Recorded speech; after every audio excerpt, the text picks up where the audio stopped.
Hey, so in this video I'll be doing a review for the movie Ant-Man, and it's going to be spoilers ahead, so leave now if you haven't watched it, okay? So yeah, the this is not like a traditional superhero movie. It is more like it is a superhero movie, like an origin story, but it's also mostly a heist movie. It's them trying to find a way into a building and steal stuff. That's what they even said in the trailer. Is he he needs to be the Ant-Man to steal some stuff, and it's cool to see that it was mostly that and not them. It They did show like a lot of him trying to figure out how to use the Ant-Man suit, but still was trying to find do all the stuff to figure out how to get into the building and stuff like that. It was cool to see that, and they also delved deep into a different type of area that Marvel hasn't really done before, even with Daredevil. I guess they are exploring like the thieves and how if you do stuff like that, how life will be treating you, like how this character Scott Lang, who we follow, it's gonna have a hard time finding a job after doing a crime. So it was actually cool to see that they're actually doing that, uh, and they're showing that he actually has a family he wants to take care of, and uh, it's nice to see that he actually is like a grounded superhero, that he wants to just protect his family and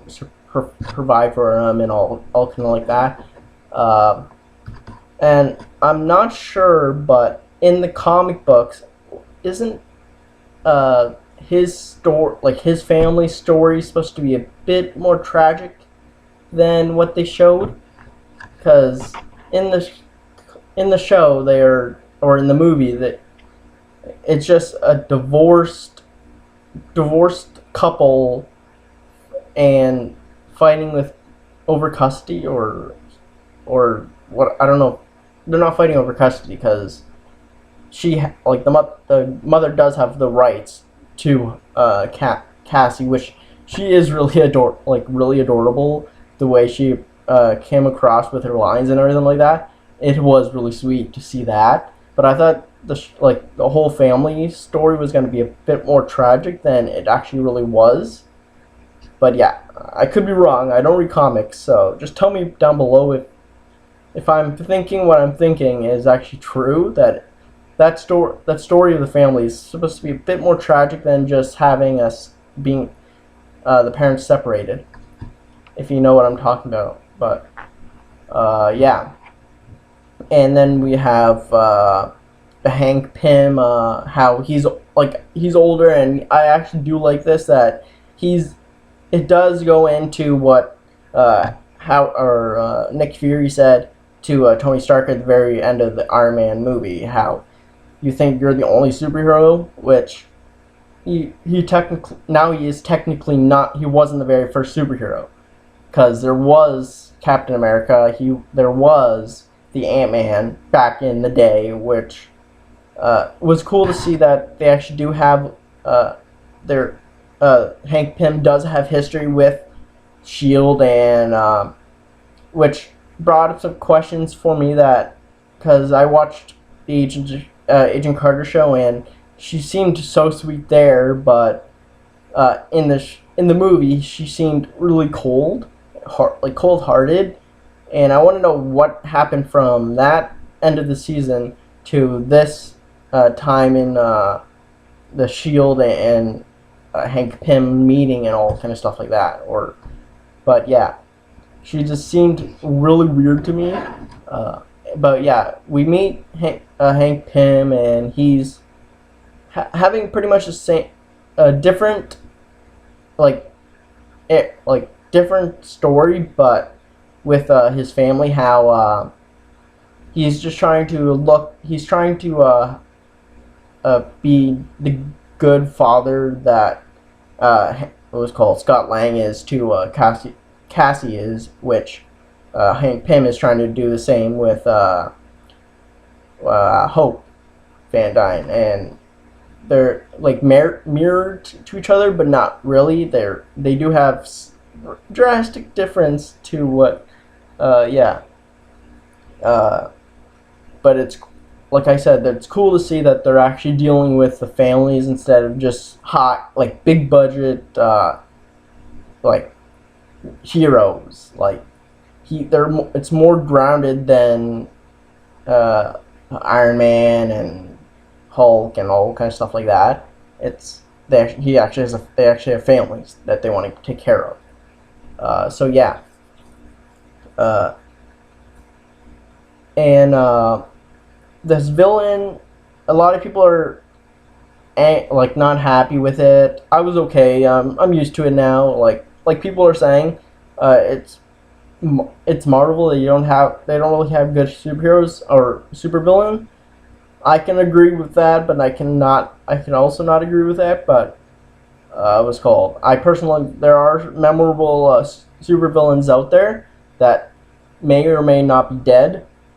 But yeah, this villain, he was good, but he wasn't. He was not a big presence in the movie. He was just there to be the bad guy, pretty much, and he did a good job. He showed that he wasn't like a dumb character at all. He was smart enough to realize that uh, people are trying to what's called steal his product from him and stuff like that. He knew that Scott Lang was helping what's called was helping Scott or Hank and Hope. I'm I'm thinking of other people's names, so yeah. But it's nice that he knew that those three were working together and stuff like that. So it wasn't that he was he was a straight up bad villain, and they did explain it a bit that the Pym particles uh, changed Hank when he was using the Ant-Man suit back in the day and stuff like that, and that's what they were explained. They technically explained why he started going crazy and dark and stuff like that. I'm talking about Darren Cross. His name is Darren Cross. But yeah, it was cool to see that they did explain that and all kind of stuff like that. I